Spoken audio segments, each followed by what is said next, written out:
Bali, ayan, palengke ko, pamilihang bayan. Ayan, magpagawa kami ng website para sa mga suki na hindi na kayo mahirapan kung paano kayo mamili online ng inyong mga pangangailangan sa palengke. Ang kailangan mo lang gawin, ayan, yung ating mga menu, pa-press mo yung kung kailang mga fruits and vegetables, lalabas yung ating mga fruits and vegetables, then add to cart nyo lang yan. Then makaka-order na kayo dito sa palengke ko. Then kung ano pa yung halimbawa kailangan mo mga meat, poultry products, ayan, meron din. Ito po ay hindi pa totally updated kasi ngayon pa lang po ito na live. Bali i-update pa to, then papalitan yung mga pictures at bali maging updated po yung ating price. Ang good news is meron na po si palengke ko ng platform kung paano kayo makapag add to cart ng mga kailangan nyo sa palengke, or pwede din po kayong mag-message kung saan nyo po gustong makipag-usap sa amin, sa Viber, sa WhatsApp, or sa Messenger. Pag clinic mo yung Messenger, ayan, pwede na po kayong makipag-usap sa amin, pwede na kayong mag-chat kung ano po yung mga kailangan nyo. Okay, ganun po kagaling si Mr. Palengke ko. Para mas mapadali po yung pamamalengke ninyo na hindi nyo na kailangan pumunta pa ng palengke. Okay, ayan. Mamili po kayo. Pwede po kayo yung pwede nyo pong i-search kung ano po yung kailangan nyo. Halimbawa mga frozen goods, no? Click nyo lang yan. Lalabas po yan dyan. Or gusto mo siyang, meron po tayong mga search engine. Yan, search nyo na lang. For example, kailangan mo kalabasa. Yan, lalabas po yan si kalabasa. Ayan. Ganon po siya kadali. Napaka-friendly po ito. Napakadaling gamitin. Kaya thank you very much dun po sa ating developer, si Sir Andrew, na gumawa nitong palengke ko, pamilihan ng bayan. Ito po yung isa sa pinakang high-tech na palengke sa panahon po natin ngayon. Okay, grabe. Eto na. Hello mga suki, ito muli si Mr. Palengke ko. Andito tayo ngayon sa Palengke ko, Bikutan Branch. At ito, mag-update tayo ngayon kung ano po yung mga kaganapan. Ito, ating mga prutas, grabe.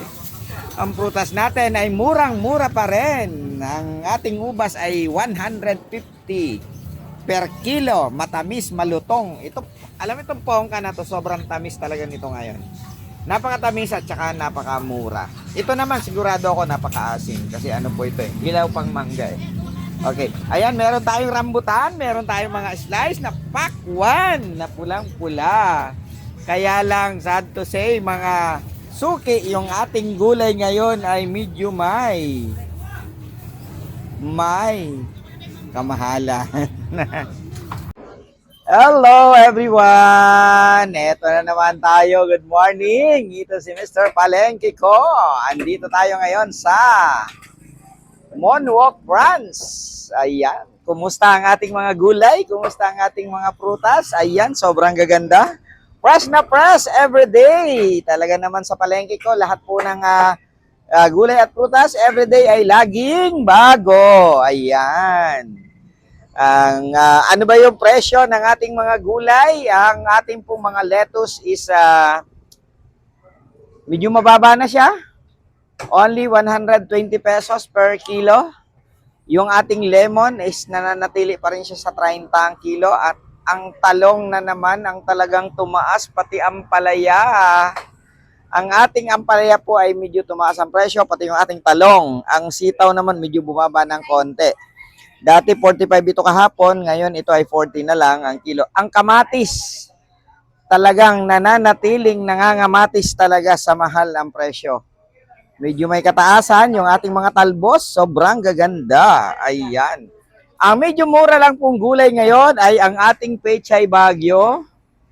Ayan, may kababaang loob siya. At yung ating repolyo. Yung ating pong mga sibuyas, ang kalamansi medyo mababa. Pag mahal ang kamatis, ang kalamansi mura. Pag mahal ang kalamansi, kamatis mura. Ganun po yan. Lagi nagpapalitan lang yan. No? Yan, ito na. Nagdadatingan na yung ating mga suki. Ito. Ayan. Meron po tayo ditong mga upo, papaya, patola, puso, at sinigang. Panigang o labanos. Ayan. Ang carrots is talagang mahal. Ayaw niyang bumaba. no? Kailan kaya to bababa sa pwesto? Okay? Then, yung ating pong beans, medyo mahabol. Yung ating bill paper, nasa 400 ang kilo. Yung broccoli, medyo mahal din, no? Ayan, toge. Ayan, 25 pesos lang po. 25 ba ito, toge? Ayan, yung broccoli, ganun din. Yung ating pong mga leeks, ang kinchay ang talagang mahal. Mahal po ang kinchay ngayon. Kinchay, yan, 35 lang yan ate, tatlo, 100. 35 pesos isa, pag tatlo, 100. Ayan. Pati ito na, napahalo.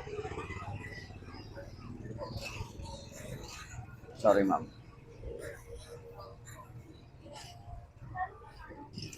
Oh. Ayo. Dito po yan. Halata naman kasi iba ang size. Wow, ayan, ayan, ayan. Oh. Ito po yung maganda dito sa palengke ko. Kasi meron po kaming isang branch, nandun po sa Bikutan Market, no? Dito rin po sa Parañaque. At kami po ay nag-accept ng mga online order. Marami po kaming dinideliveran every day na regular na namin na sila po ay namamalingki through online. Pwede nyo pong i-message lang po doon sa, mag-PM lang kayo doon sa aming website at saka or sa aming page na palengke ko, best online market.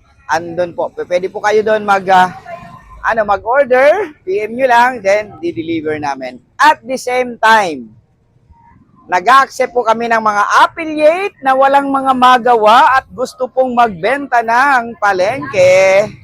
Pwede po kayong maging affiliate namin, magpa-order kayo, mag-post kayo, post nyo yung mga yung store namin, magpa-order kayo, kami magdi-deliver, kami po yung prepare, then mangungumisyon na lang po kayo. Ganun po. Then pwede po kayong magpasabay. Kung ano man po yung mga gusto nyong ipabili tulad ng karne, manok, isda at kung ano-ano pa na mga matatagpuan sa palengke. Meron din po kaming mga itlog, kadi-deliver lang, fresh na fresh from the farm. Then meron din po kaming meron kaming buko, uling, halos lahat na po kompleto. Okay? Kaya kung gusto nyo po na hassle-free sa palengke ko, hassle-free ka talaga dito. Bakit? Darating ang gulay mo sa iyong pintuan. Order mo lang. At ito mong muli, si Mr. Palengke ko na nagsasabing, palengke ko, palengke mo, palengke natin to.